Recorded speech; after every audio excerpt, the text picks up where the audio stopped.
But let's go. We have three great guests today. One is Prince Michael of Liechtenstein, then is John Fund from the US, from New York, quarantine there, then is beautiful Barbara Kolm. I would start with Prince Michael of Liechtenstein. I will skip the introduction, although his name is already presenting himself.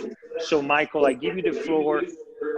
The title of this today's seminar that we organize with the resource banks is, and the Free Market Roadshow is quite intriguing. In a time of COVID-19, in a time of pandemia, in a time where the entire Western world is locking down, China is taking control, or at least China is making some advances to Europe, and particularly to my country, Italy. So we chose this title, Geopolitics, China's assertive comeback and her plans for invasion of the EU. Michael, is there an invasion of the EU by China? And how is this affecting the European Union and the single countries? And I will have to ask you if you can either low down your volume or use headphones. Otherwise, we have a horrible echo. Okay, thank you. So I will start. Do you hear me well without echo? It's perfect now. It's the tone fine. Okay, we have these questions of China's assertive comeback and her plan for the invasion of the European Union. I think China can invade us or can control us only as so far as we allow it. And I don't mean allowing by giving them the legal permission, but allowing is having policies, having practices, etc., which limit the activities of, let's say, European business, of European politics, and allowing other ones to become more competitive. I think what we see at the moment is the question. We have, and I'm basically a big promoter of free trade. It means you should be able to globally trade freely with everyone. But there's a caveat, and a caveat which the Chinese understand very well. Why? And this has nothing to do with protectionism. But while you want to have free trade, you want to buy goods or you sell the goods on the best terms you can have, on the best production side, on the provision sides. On the other hand, you have to, and every country has to see for its own interests. And there are crises coming. And there are certain things which countries have to see. Do I get my resources? Do I get what it needs? Or do I protect my markets also in times of political crisis? And I think this was a point which was somewhat neglected by the West. It means the West was, unfortunately, also protectionist, not only China, but also the West, also the European Union was protectionist. On the other hand, we neglected the necessity of protecting our resources and protecting also our markets. On the other hand, this is a problem which the Chinese understand very well. And a lot of the Chinese activities now is actually to protect and to control their markets and to protect their provision of resources. And for China, Africa, for instance, is very important as a place to get resources from. Agricultural, food, minerals, etc. It's very important for them to have a political influence in Africa and to have to see ways to Africa guarantee. Now, if we look at for Europe, the European market is certainly very interesting as a market. But on the other hand, also for China, Europe is a very important place to get know-how from, to get technologies from, to get good people from who are trained. And they are working very strongly on that. This wouldn't also be a problem if it would be a both-way relationship, but it becomes more and more a one-way relationship. China is selling their products, on the other side, they are taking technology. We see that they buy more and more companies here. They can invest here. We have limits to investing in China. Another thing is, which is very important, the trade routes. At the moment, and for Europe, for instance, the Silk Road, the Belt and Road Initiative would be also very important for Europe to get it. But we left now the control to the Chinese. The Chinese extend their political influence on the countries as well on the land Silk Road as on the maritime Silk Road in between.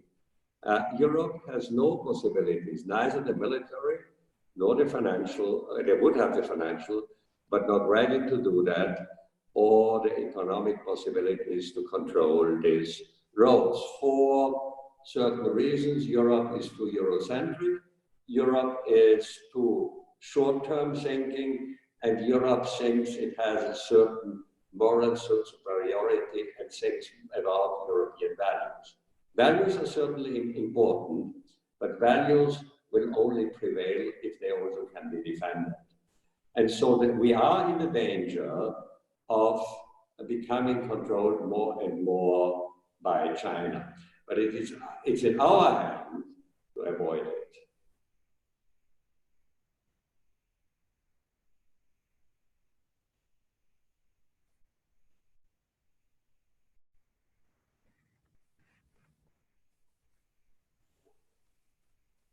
Hey, Michael. Yeah, now I hear you again. I didn't hear you. Yeah, sorry, you went up. You finished, sorry, because we missed you for a second. Yeah.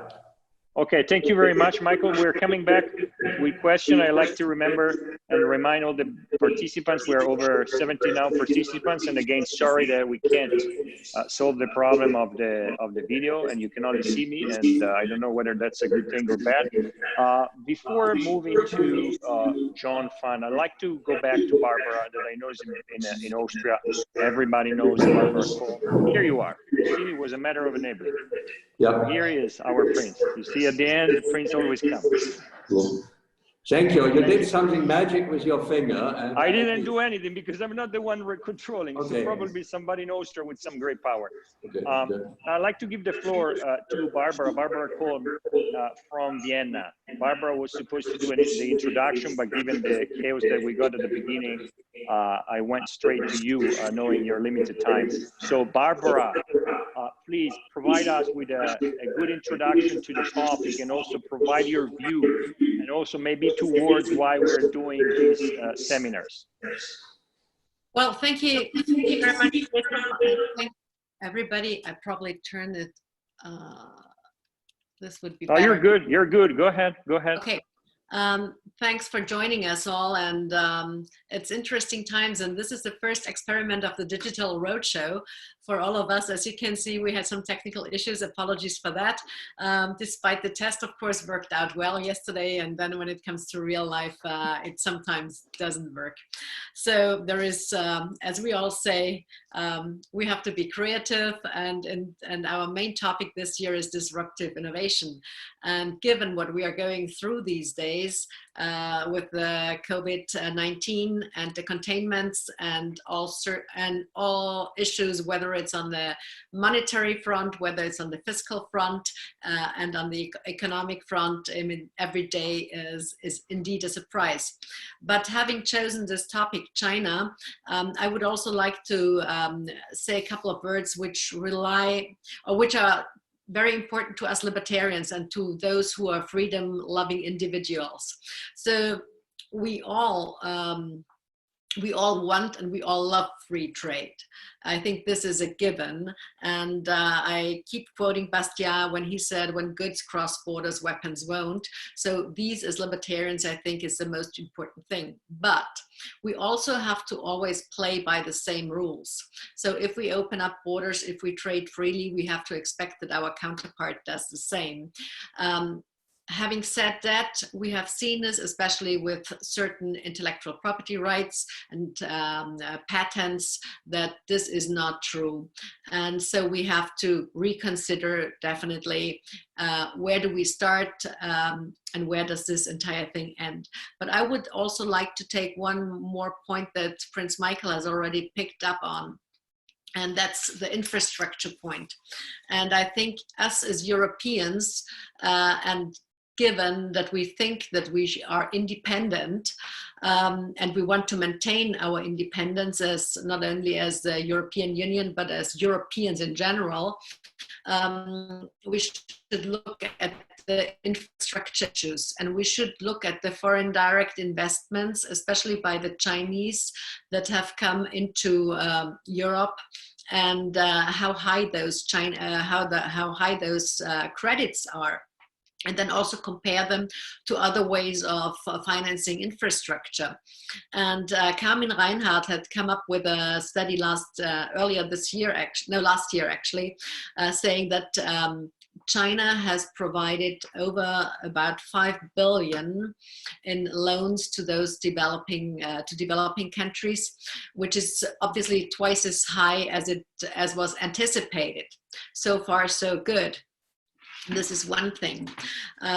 If we look at the rates of interest, then those interest rates that the Chinese provide to the countries that have taken the loans, and it's not only African countries and Latin American countries in Europe, it's specifically countries in the Balkans, it's the Belt and Road Initiative and many others.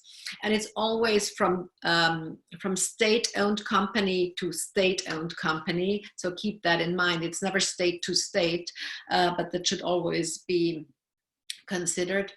That those loans are much higher than the loans that IMF and World Bank is giving or is providing. Having said that, I just would like to say two more things on this credits that are used to build infrastructure. And it's actually the dimensions are tremendously high. In 2000, it was only 1% of the world economic output. In 2018, it was already 8%.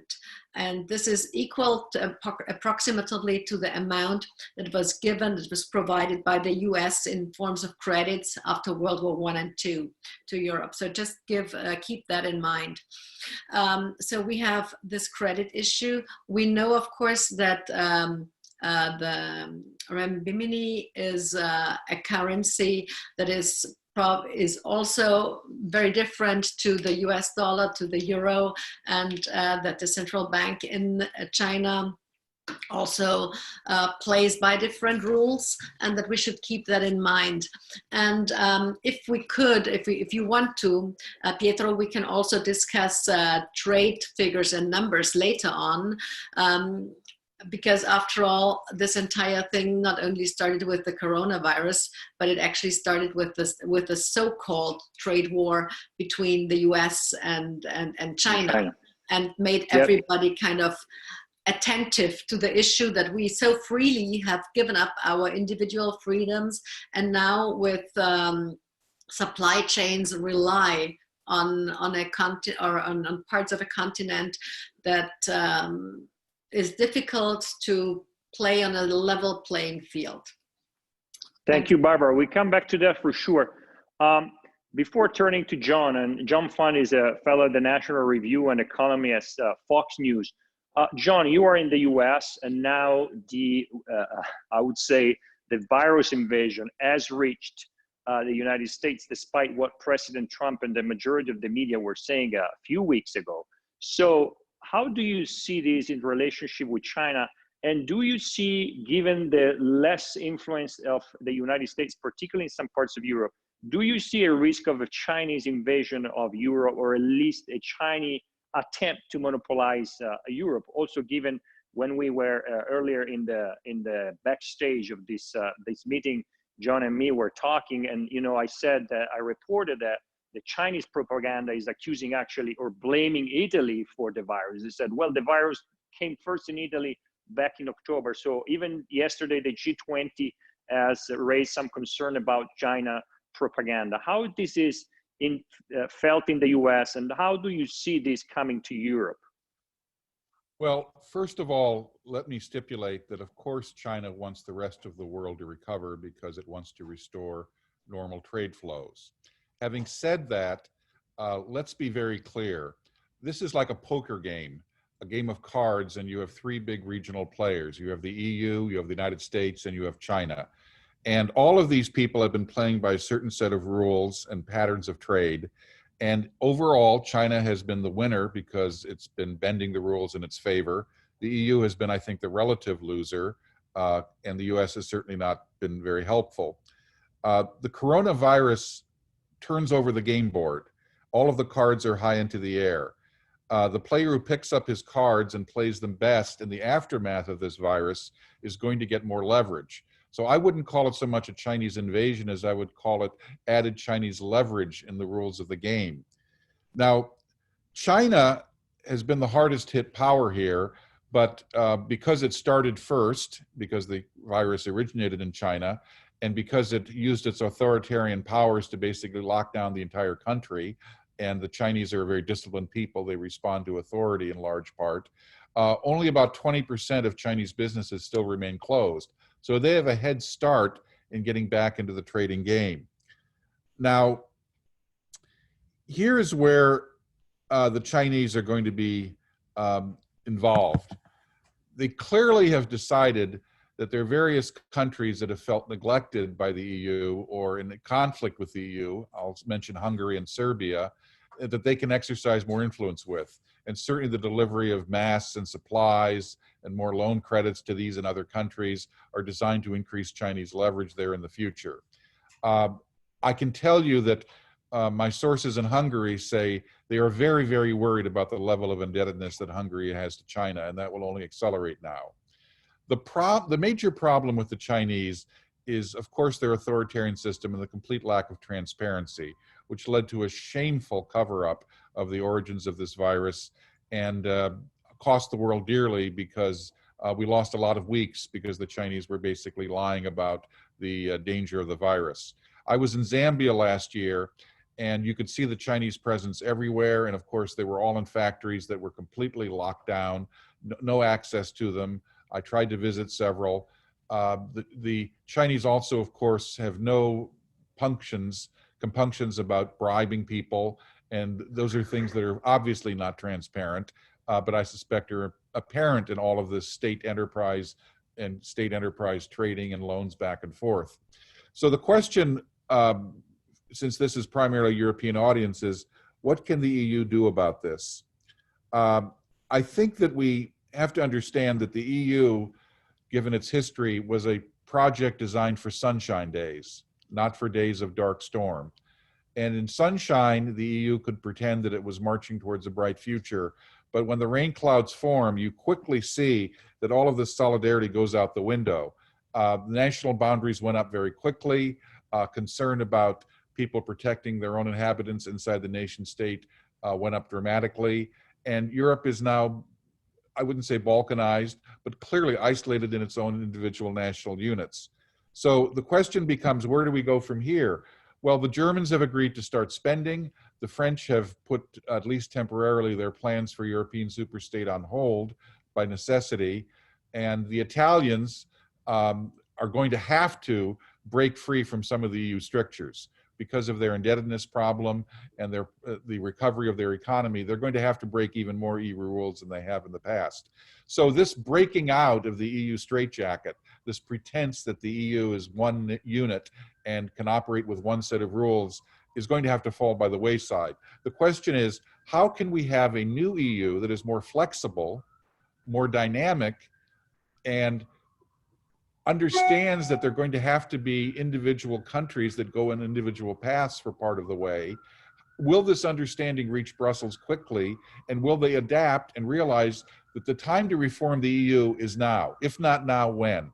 Because if the EU continues to pretend business as usual and we're going to just slow down our march towards the European superstate, the EU is going to be the loser in this poker game. In fact, it will have to take off its shirt and its clothes because that's how much it will lose. And that's the question before the EU, whether it can be flexible in the aftermath of this crisis, or whether the Chinese leverage will continue to increase and the EU will not have an effective response to it. Thank you, John. I'd like to remind everybody that the idea of starting this webinar together with Barbara and all the team in Austria was, of course, to, not to give up to the flu and to, the pandemic here, but to keep our strong work in our countries, but also in, as a community. And of course, I like to invite everybody to come up with ideas for future webinars that we can run on a weekly base or on a bi-weekly base. And you see, it's a very simple system, despite the problems we had at the beginning. The other thing I want to say is, please, there is a chat. You can use the chat to ask for questions. We don't want to go too long, but you're free to send some of the questions, and we might have some of other questions, answered later. The third thing I want to say is that the event is being recorded, so it will be made available very soon. I have already a question that is actually directly to John, I think, and it says, in the West, we generally see free trade connected to the empowerment of individual freedom, whereas China sees it through the mercantilistic policy as a means of collective empowerment in the hands of the Communist Party, Chinese Communist Party. How long can it last? This is for you, and we start with you, John, and then we go to Barbara, and then back to Prince Michael. It will last as long as we don't realize and don't react to the fact that the Chinese are playing by a different set of rules and assumptions. China has abandoned Marxist-Leninism, but it has replaced it with market-Leninism, which is a form of state influence and control over the economy that we cannot ignore. There are no decisions in China that aren't made with the knowledge and or tacit or explicit approval of the Communist Party of China. And we're going to have to realize that. We can trade with China, but we have to trade with our eyes open and our wallets shut until we get at least transparency, because we can't believe anything that comes out of China immediately. Ronald Reagan used to say, trust but verify. With the Chinese, it's distrust and then try to verify. So what we have to do is just understand that when we opened up the World Trade Organization to the Chinese in 2001, on the assumption that this would eventually lead to democracy and greater political freedom in China, it was a decent, understandable bet. I might have made it myself in 2001. I was ambivalent. But clearly the bet has not worked out as planned.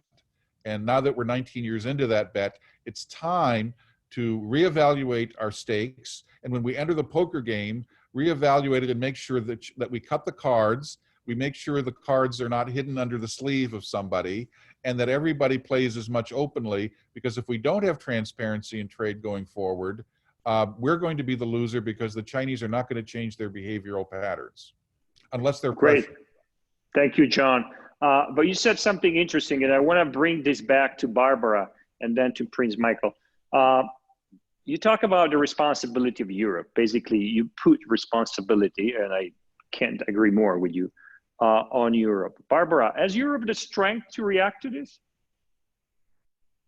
Well, obviously not, because I think we fell into a trap. And I don't think we must not be as arrogant as to think that we understand China.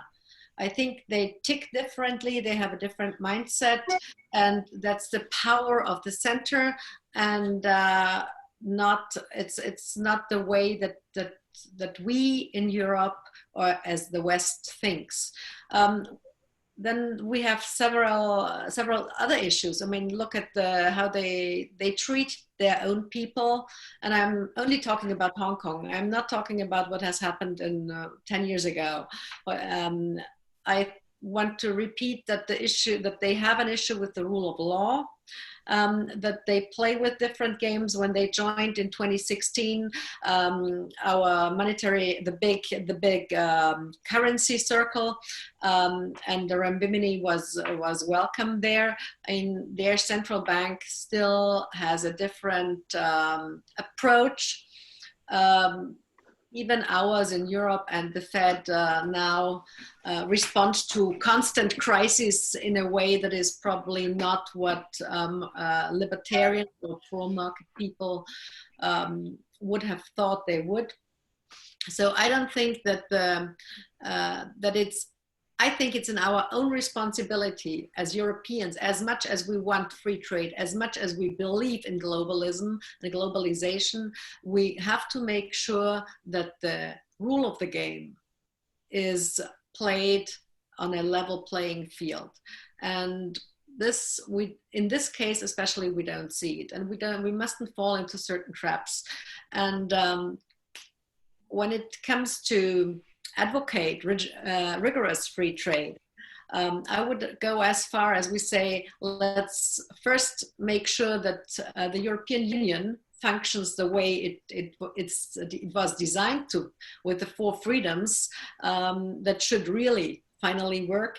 And then if we look at the trade agreements that we have seen that were negotiated, over-negotiated, and then still did not happen because it was managed trade and not unilateral free trade that we were used to deal with the West and many other countries in the world. So we should look into that as well.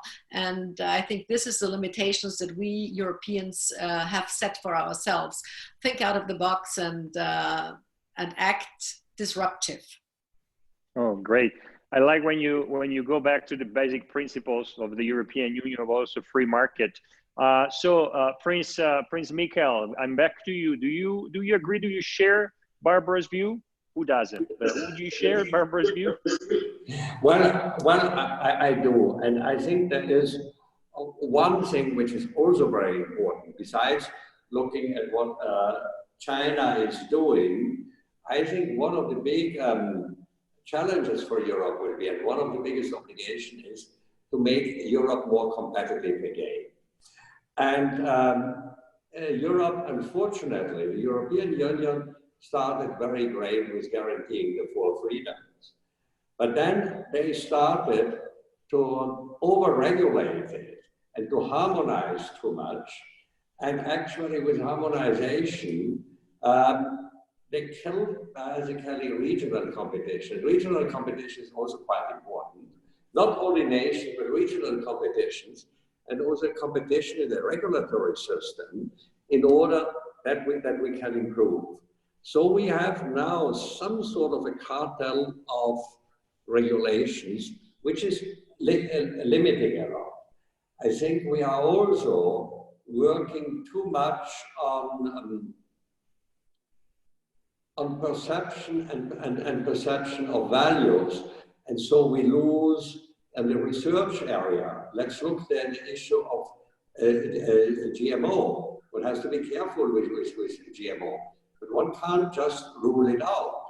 And for instance, the question that the CRISPR technology was considered as a GMO and is therefore extremely limited, puts Europe back in the whole issues of innovation and research. But the knowledge is also known by other countries. And we leave there also field to other ones who can do it. Secondly, we allowed certain companies, and this is also a failure of the companies, to be too dependent on the Chinese market. But we have whole industries in Europe who are very dependent on the Chinese market. So Europe became vulnerable on that. I think that the European Union, in order to get his functions again back, and I think it's very important for us, is that it's not overloaded with rules and regulations, that it will go back to 2 fundamental principles. The principle really of the 4 freedoms and not too limited by regulations, and the principle of subsidiarity and decentralization. The ever closer Europe will not work. And we know it also in business, centralization rarely works. I know it was a plan now of President Macron to get this ever closer union, more centralized union. But the first thing which happened when coronavirus broke out, France closed the border to the exports of certain goods into some of their European colleagues. So we also would need an honest European Union. Thank you so much, Prince Michael. Mikhail, sorry, my American heritage here. We are receiving a lot of questions actually, and the most active, and should definitely win the prize today for the most active on the webinar, is Melissa Sullivan. Melissa is a bit upset, and this is a comment rather than a question, but it's also a comment for each of the speakers here on the forum. Melissa argues that, you know, China has entered Africa by basically buying off local middle class or ruling class. And she thinks, or she argues here, that probably, or she's wondering how many European in the ruling class have been, I would say, buy off by the Chinese. And then I have an interesting comment by Philip. Philip argues, well, Europe just is too late on the party when it comes to CRISPR, and then EU, and we as a EU still do not see a huge potential to aid every human being on this planet. And then we have another comment, should the EU not allow individual agreements on member states with China, such as the one agreed last year with Italy on the Belt and Road Initiative? So going back to the question by Melissa, is there a risk that we have a ruling class or a management at the political level or bureaucratic level that is too weak to stand up in front of the China's influence? I would start with you, Prince. A ruling class which is too weak there here in Europe. But I think we didn't have enough foresight and strategic thinking. If we look back the 10 years since 2008, there was always one theme which dominated European thinking and capital. It was first after Greece, there was the debt crisis. Then we have the ongoing migration crisis. Then there was Ukraine and Russia. Now it's the coronavirus. And it didn't leave time to think for our politicians to say, actually, what should we do geopolitically? And in between is always the question, what are we doing with the European Union? And I think it's maybe not the stand, but I see a certain lack of strategic thinking, and I wouldn't even say on the European Union level, but also mostly in the national governments. Barbara, I see you as a ruling class in Austria. Are you able to stand up? We are definitely not able to stand up, and this is why I at the beginning brought in the numbers of China's credits into the developing world, and I hope Melissa had heard that at the very beginning. Right now, Nigeria's debt, for example, to China amounts of almost 15% of their economic output. Just to as a fact. And but what I would like to add is that sometimes that we have to be very careful that economics is subordinated to geopolitics. And you know, geopolitical, or people who think in geopolitical terms and safety security terms sometimes do not think in economic terms. We as libertarians and as humble economists only have the supply and demand side in our heads and in our minds, and don't look at or sometimes don't look at the bigger picture. And I think therefore it's very important what both John and Prince Michael had added to the conversation. So we have to be very careful on that, even if we as desire a libertarian world order that can be achieved by supply and demand side, and by freedom of individual and economic freedom, by entrepreneurship. Then of course this doesn't mean that if we play by these rules and by this game, others do as well. And I think this is the lesson that we unfortunately learned the hard way during this so-called corona crisis, when supply chains all of a sudden break down to an extent that we see a shutdown in the economy. However, even if it's only hopefully only a V shape and not a U shape, but it's still, it costs us a lot of wealth and growth. So I think we have to be very careful, and if we as libertarians or actually at the system of pro-market, the market system that we have embraced entirely in Europe should survive, we have to be very careful and must be safe from our own pretensions and excesses. So think and act, think before you act. In many cases. Thanks, Barbara. Before coming to a question that has to do with the right to privacy or the right to data protection, I'd like to go back to John. John, there is an interesting question that actually was directed to you, but I would have anyway directed to you. Do you see a higher or stronger influence of China over the UN, and particularly in these last weeks over the World Health Organization, and what could be the consequences? Also, because as you said, you know, the information or communication from the Chinese side over the COVID-19 in January and February has been, I would say, delayed, not to say something else. But do you see a risk of too much influence now of China at the UN and World Health Organization level? You know, the United Nations often says that some countries have become failed states, that you can't rely upon them for adequate results or performance. Well, the World Health Organization is very close to becoming a failed agency, where you literally cannot trust them to take in international considerations that are free from the burdens or influence of one of their largest funders, namely China.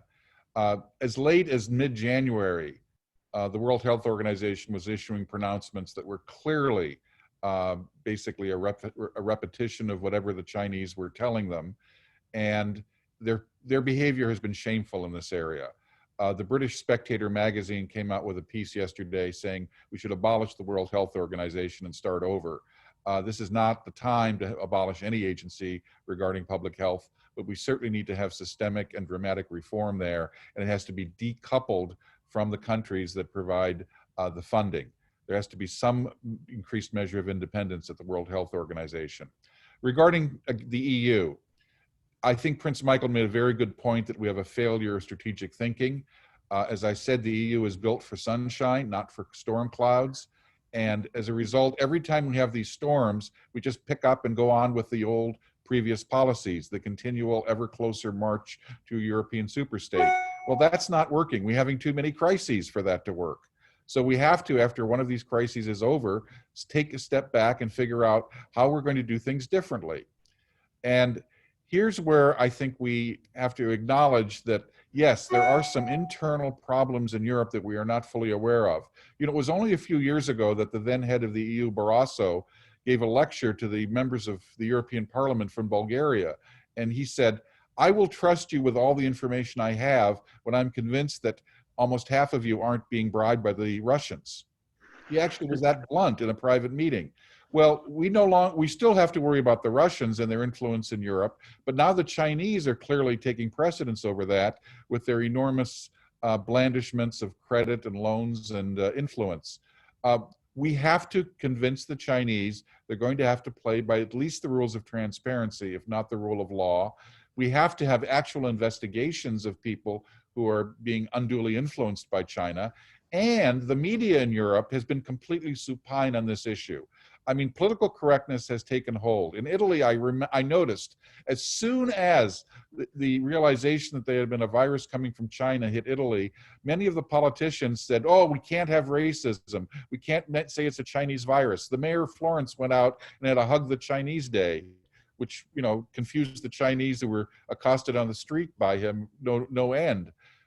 Look, as classical liberals, we instinctively understand and know that there is a distinction between the nation and the state. The nation are the people of the country. They are all of the individuals who make the country work and prosper and a great place to live and to be tolerant.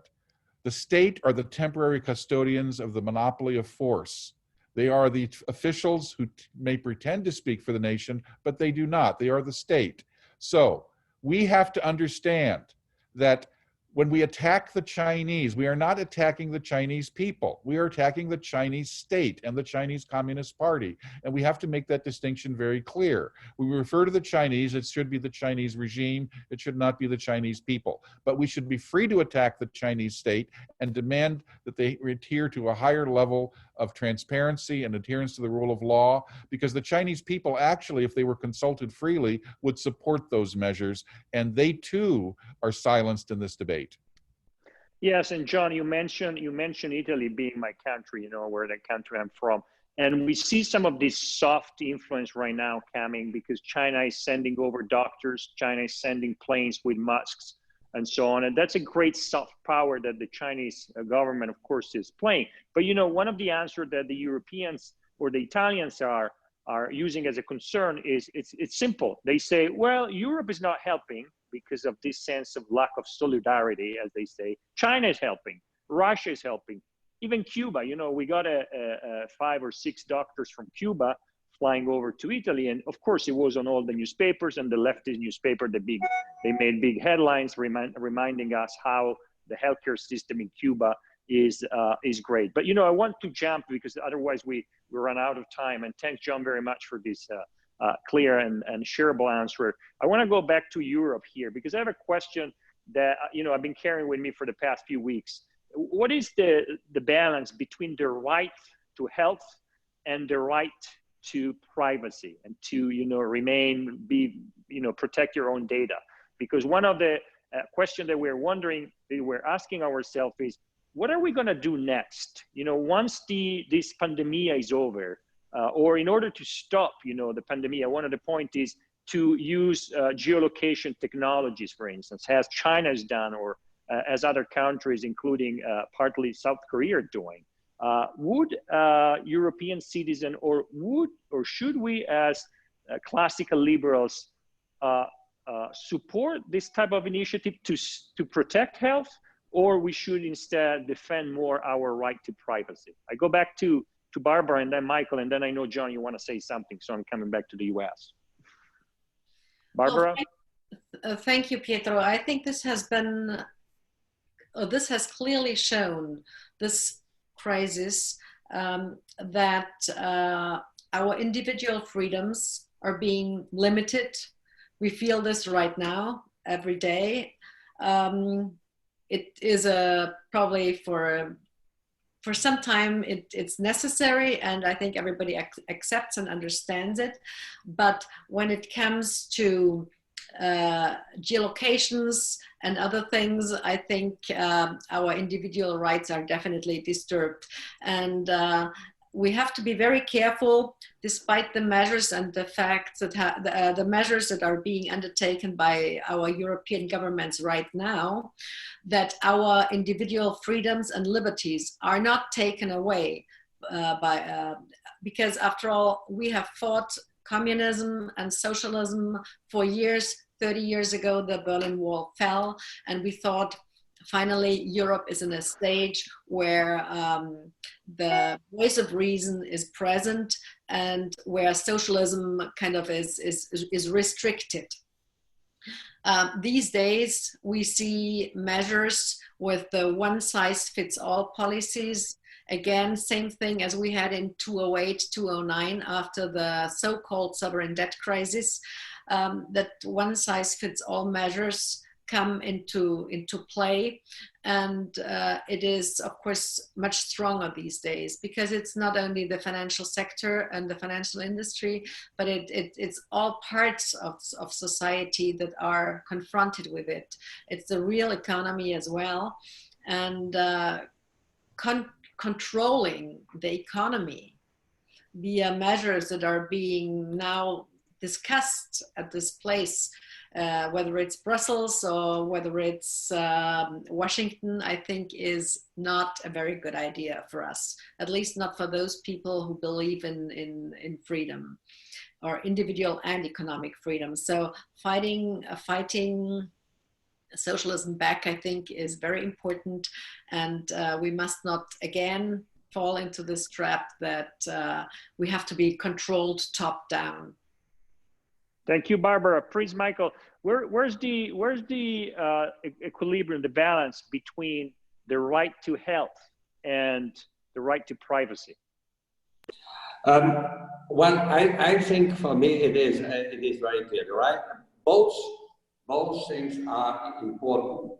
The question is, I think, also a question of trust and an agreement between the populations who should have individual freedom, and sometimes they want to exchange freedom against security, and the government. And I think the problem I see, for instance, just take the case of geolocation.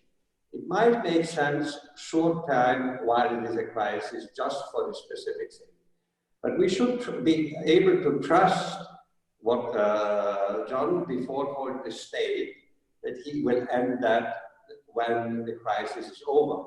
And I think this trust is lacking, because look at the French emergency measures after the terrorist attack in Paris. That should have been a short-term measure. It is still there. Germany introduced in their taxes for the reunification in the year '89 a special tax, the solidarity tax, which was geared, I think, for 1 or 2 years. It is still there. These things happen to prevail. Europe introduced a great thing with the GDPR, the directive on privacy for the people in control. It has become a monster which has a huge cost for the companies, but it doesn't limit the state in their collection of data on their citizens. So my concern is that this is not going to be a temporary measure. It will stay, and it will be stayed then for different arguments. It could be then still fighting terrorists or for protecting their health long term. But I think we should not become into a surveillance state, and there are certain dangers that we gradually get at it on the term of general security, and then we would then exchange freedom into an illusion of security. The delusion. John, do you agree with this interpretation? It's a delusion of freedom? I think that's a very powerful statement the Prince has just made. Let's contrast two countries and how they are using technology to combat the virus. South Korea, I think, has a very good approach. One of the most important reasons that the curve is bending on new cases in South Korea is they're requiring that people who test positive report on their smartphones all of the names of people they think they've been in contact with the previous week or 2 weeks. That's a very good marriage of technology, public health data, and frankly, in a public health crisis, I think people should be able to surrender that information if they test positive. China, on the other hand, if you're in Wuhan, you're supposedly now free to move around the country, but only if your smartphone goes from red to green on a government-sponsored website, then you're allowed to go and move around. So you basically are a prisoner until your smartphone tells you you're not. And of course, the decision as to whether or not you're no longer a prisoner is not just based on your health considerations or the considerations of the community at large, but how many social credits do you have? Have you been a good boy? Have you paid your taxes? Have you made your loan payments on time? Have you said anything that's not proper on a chat show on the internet?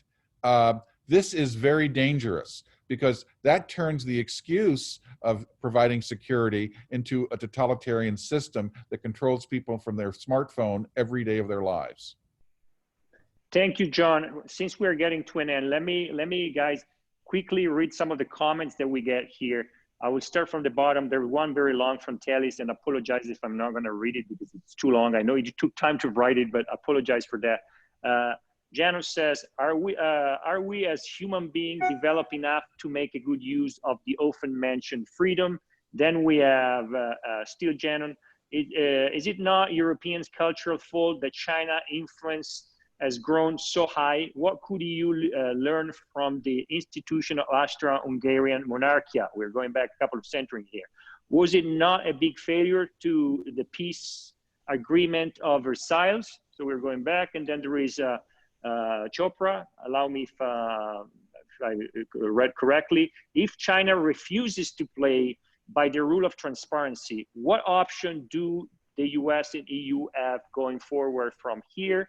And then there is Jonathan. Jonathan actually was being very ironic on transparency. I was wondering why, whether the Communist Party in China is aware what transparency is. And then it goes on, as the EU's action, sanction on Russia being a part to play to push Russia toward the arms of China, didn't this then reinforce China's role in lobbying other countries for the other initiatives?